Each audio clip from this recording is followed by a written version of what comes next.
बिस्मिल्लाहिर्रहमानिर्रहीम। जी स्टूडेंट्स, ये second video में आप लोग चैप्टर 11 के जो न्यूमेरिकल्स हैं ये करेंगे। न्यूमेरिकल नंबर 1 जो है ये आपको आपकी स्क्रीन पे नज़र आ रहा है, बड़ा इंपॉर्टेंट है। Estimate the average speed of nitrogen molecules in air under standard conditions of pressure and temperature.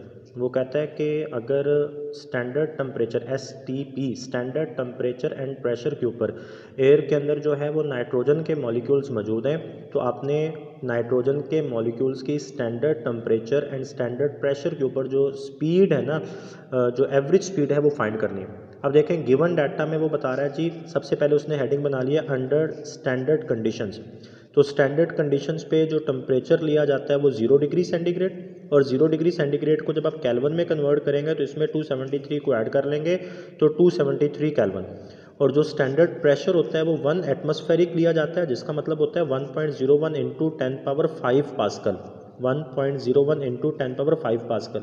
और जो average speed of nitrogen molecules है ये आपने पैरेंथेसिस के अंदर V लिखा हुआ है, ये आपने फाइंड करनी। अब देखें फ्रॉम द टेम्परेचर इंटरप्रिटेशन जो हमने फॉर्मूला पढ़ा था, T is equal to 2/3 K into half M V square. अब ये 3 इस साइड पे आ जाएगा, K भी इधर आके T से मल्टीप्लाई हो जाएगा, तो 3KT, ये वाला 2 इस 2 से कट गया, तो 3KT is equal to M V square. यहाँ से आप वी स्क्वेयर को रहने दें और m को इधर लें तो 3KT/m आ जाएगा। अभी इस फॉर्मूला में वो कहता है K जो है ये बोल्ट्जमैन कांस्टेंट है, इसकी वैल्यू मैंने आपको मुझे याद है बताई थी 1.38 इंटू 10⁻⁻23 जूल पर केल्विन होती है। लेकिन इसका मास जो है ना ये बच्चों हमें यहाँ पे निकालना पड़ेगा। ये जो स्मॉल m आ रहा है ये हमें यहाँ पे now the mass of one molecule of nitrogen N2 is, ये हमें N2 निकालना पड़ेगा। तो इसका हमारे पास जो मॉलिक्यूलर मास है इसका हमारे पास फॉर्मूला होता है molar mass over Avogadro's number, molar mass over Avogadro's number. तो अब देखें नाइट्रोजन का जो मोलर मास है हमारे पास वो 28 ग्राम है, और इसका एवोगैड्रोस नंबर 6.02 इंटू 10⁻23। आप ये जो ग्राम में लिखा गया है जी इसको आप कन्वर्ट कर लें किलोग्राम में, तो 28 into 10⁻³ kilogram divided by 6.02 into 10⁻23। इसको आप कैलकुलेटर पे सॉल्व करेंगे तो 4.65 इंटू 10⁻26। अब वो कहता है कि ये आपने जो मोलर मास निकाला है और जो आपने बोल्ट्जमैन कांस्टेंट की वैल्यूज़ लिखे हैं इनको आप ऊपर पुट कर दें, तो V square is equal to 3 into 1.38 into 10⁻23 multiply by 273। ये 3KT था तो 3 वैसे ही आ गया, K की वैल्यू आ गई, T की वैल्यू आ गई और नीचे इसका मोलर मास आ गया। इसको जब आप सॉल्व करेंगे ना तो V स्क्वायर हमारे पास जो आएगा वो 2.43058 इंटू 10⁵। तो आपको V चाहिए तो दोनों तरफ आप अंडर रूट ले लेंगे, तो दोनों तरफ जब आप अंडर रूट लेंगे तो ये मेरे पास 493 मीटर पर सेकंड आएगा। बहुत इंपॉर्टेंट न्यूमेरिकल है बच्चों ये वाला। अच्छा जी, इसके बाद मेरे पास जो सेकंड न्यूमेरिकल आता है ये भी बड़ा आसान है और बहुत इंपॉर्टेंट है, ये पहले वाले से भी ज़्यादा इंपॉर्टेंट है। Show that the ratio of the root mean square speeds of molecules of 2 different gases.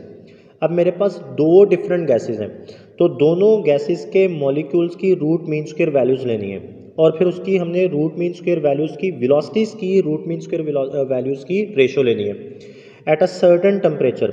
इसका मतलब है सर्टेन टेम्परेचर का कि दोनों गैसेस जो हैं वो सेम टेम्परेचर पे पड़ी हुई हैं, is equal to the square root of the inverse ratio of their masses. अब बच्चों inverse ratio of their masses का मतलब ये बनता है कि अगर आप पहली गैस के मॉलिक्यूल की RMS वेलोसिटी को ऊपर रख रहे हैं ना, तो मैसेज में जो सेकंड गैस है उसका मैस ऊपर होगा, और अगर आप सेकंड गैस के वेलोसिटीज़ की RMS वैल्यू को ऊपर रख रहे हैं तो फिर बच्चों क्या होगा, जो फर्स्ट गैस है उसका मैस मेरे पास ऊपर आएगा। तो इसका फॉर्मूला देखें बड़ा सिंपल सा है, वो कहता है जी आपने जो फॉर्मूला यूज़ करना है वो टेम्परेचर इंटरप्रिटेशन वाला है, T is equal to 2/3 K into half M V square for first gas जब आप करेंगे। अब चूँकि दोनों गैसेस के लिए टेम्परेचर सेम है तो T कांस्टेंट रहेगा, K 2/3 K कांस्टेंट है। मैस डिफरेंट हो जाएगा दोनों गैसेस के मॉलिक्यूल्स का, और क्योंकि उनका मोलर मास डिफरेंट होगा और उनकी root mean square velocity different होगी। तो for the first gas T is equal to 2/3 K 1/2 m1v1 square, और for second gas T is equal to 2/3 K into 1/2 m2v2 का स्क्वायर। अब इसकी आपने रेशो लेनी है बेटे, फर्स्ट गैस को आप ऊपर रख लें, सेकंड गैस को नीचे रख लें, तो T/T क्योंकि दोनों के लिए टेम्परेचर सेम है, 2/3 के into 1/2 m1 v1 divided by 2/3 के इंटू 1/2 m2 अब देखें ये T से कट जाएगा, 1 आ गया, ये पूरा फैक्टर इस पूरे फैक्टर से जाएगा कांस्टेंट, 1/2 से जाएगा, तो 1 is equal to m1 v1 over m2 v2।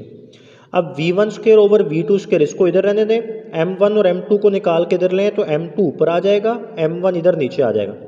अब मुझे इसका अंडर रूट लेना है, तो इसका जब आप क्योंकि यहाँ भी स्क्वायर है यहाँ भी स्क्वायर है, मुझे जो वैल्यू चाहिए थी ना बच्चों, वो वेलोसिटीज़ की रूट मीन स्क्वायर वेलोसिटीज़ की रेशो चाहिए थी, इसकी रेशो चाहिए।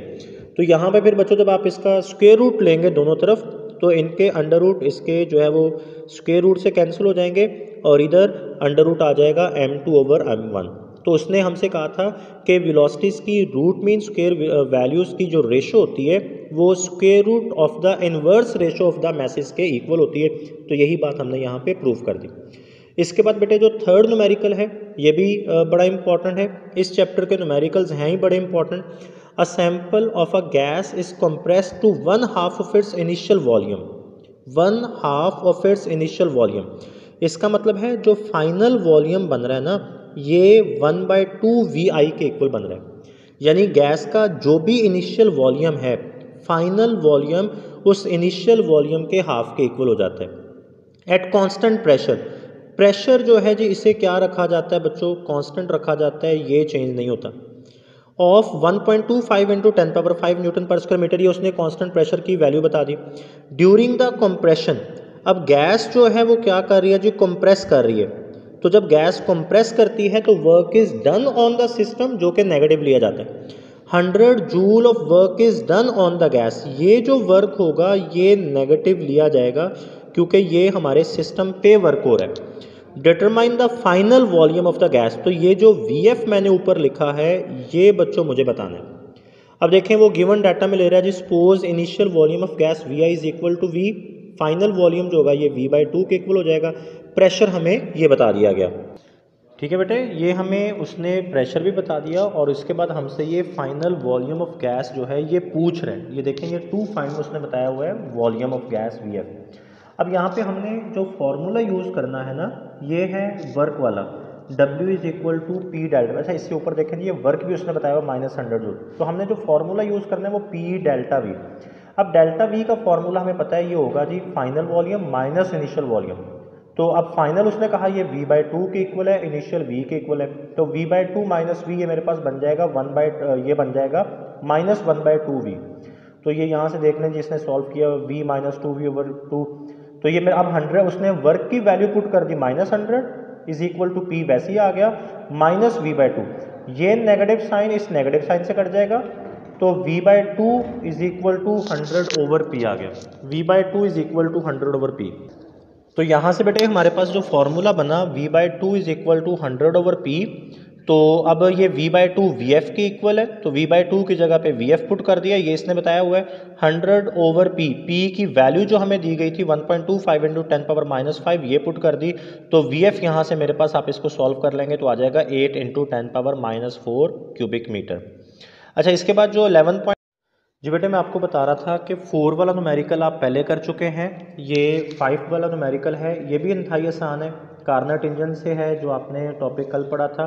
अ Carnot engine utilizes an ideal gas, Carnot engine अपने वर्किंग सब्सटेंस के तौर पर आइडियल गैस को यूज़ करता है। The source temperature is 227 degree centigrade, जो सोर्स टेम्परेचर मतलब जो HTR है उसका टेम्परेचर जो हमें बताया जा रहा है T1, ये 227 डिग्री सेंटीग्रेड बताया जा रहा है। ये वाला आप जानते हैं कि हम इसको केल्विन में कन्वर्ट कर लेंगे, 227 ये यहाँ पे उसने आगे जी कन्वर्ट किया है, 227 plus 273 is equal to 500 kelvin, and the sink temperature is 127 degree centigrade. तो T2 127, इसमें आप 273 ऐड कर लें तो 400 केल्विन।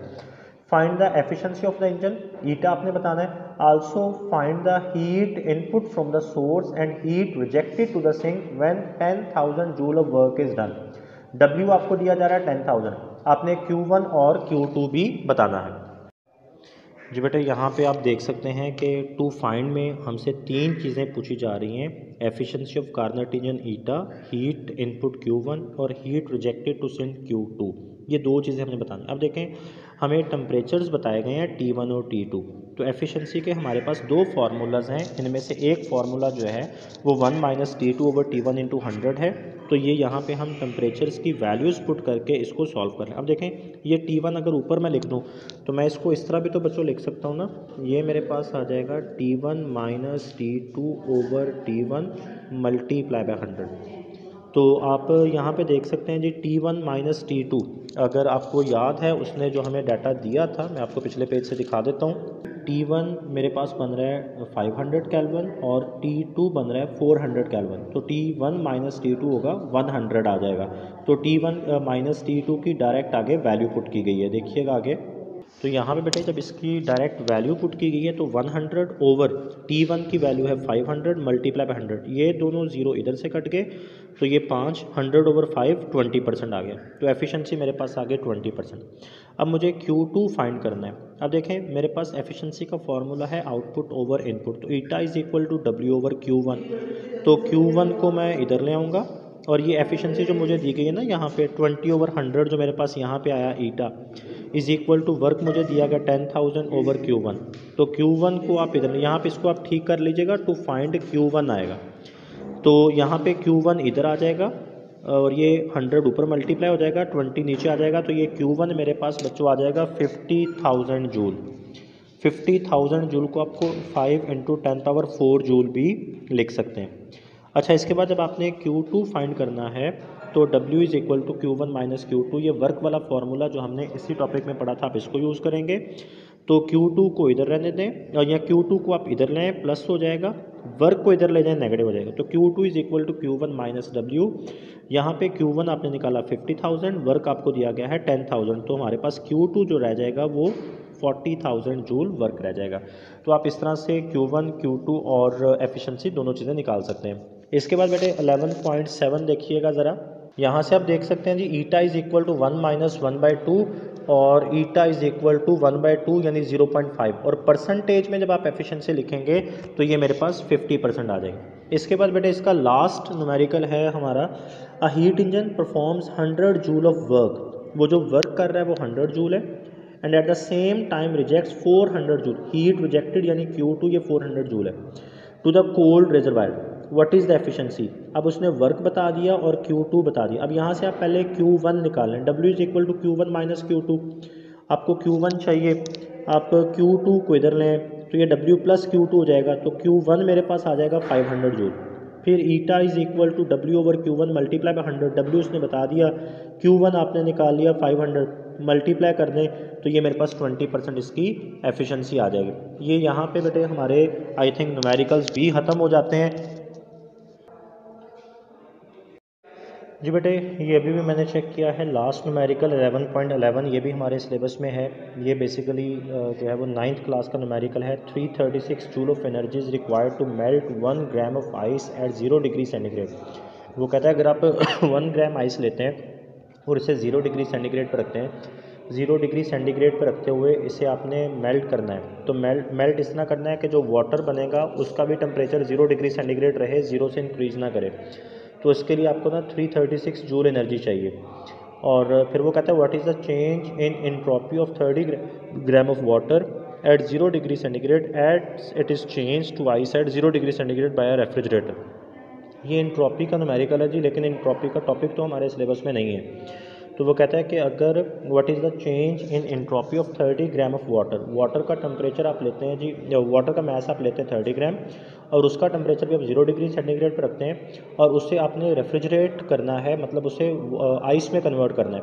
तो देखें यहाँ पे हीट ऑफ फ्यूजन मेरे पास आएगी, heat of fusion of ice LF is equal to 336 joule, mass of water 30 gram, temperature T 0 degree centigrade, इसमें 273 ऐड करेंगे तो 273 kelvin. Change in entropy delta S। अब ये एंट्रोपी ना बेसिकली हमारे पास एक स्टेट फंक्शन है, स्टेट वेरिएबल है। जैसे इंटरनल एनर्जी होता है वैसे ही एंट्रोपी होता है। एंट्रोपी जो है वो रैंडमनेस ऑफ द मॉलिक्यूल्स को रिप्रेजेंट करता है। अब delta S is equal to delta Q over minus delta Q over T। Delta Q heat energy taken out of water MLF। ये बेटे चूँकि टॉपिक नहीं है तो इसलिए मैं इसको डिटेल में नहीं जा रहा, सिर्फ ये बता रहा हूँ जो यहाँ पे लिखा हुआ है आपने इसको सॉल्व कर लेना है। आपने डेल्टा क्यू की जगह पे MLF पुट कर देना है, तो delta S is equal to minus MLF/T। सारी चीज़ें आपके पास मौजूद हैं। M 30 ग्राम आ जाएगा, LF आपके पास 336 जूल आ जाएगी, और T उसने आपको यहाँ पे बताया 273 केल्विन पुट करेंगे तो delta S is equal to -36.92 joule पर केल्विन हमारे पास आंसर आ जाएगा। यहाँ पे हमारे इस चैप्टर के न्यूमेरिकल्स भी ख़त्म हो जाते हैं। शॉर्ट क्वेश्चंस प्लस न्यूमेरिकल्स, सिर्फ आज का यही काम है, आपने इनको अंडरस्टैंड करके इनके नोट्स बना के बेटे मुझे सेंड करने हैं। अल्लाह हाफिज़।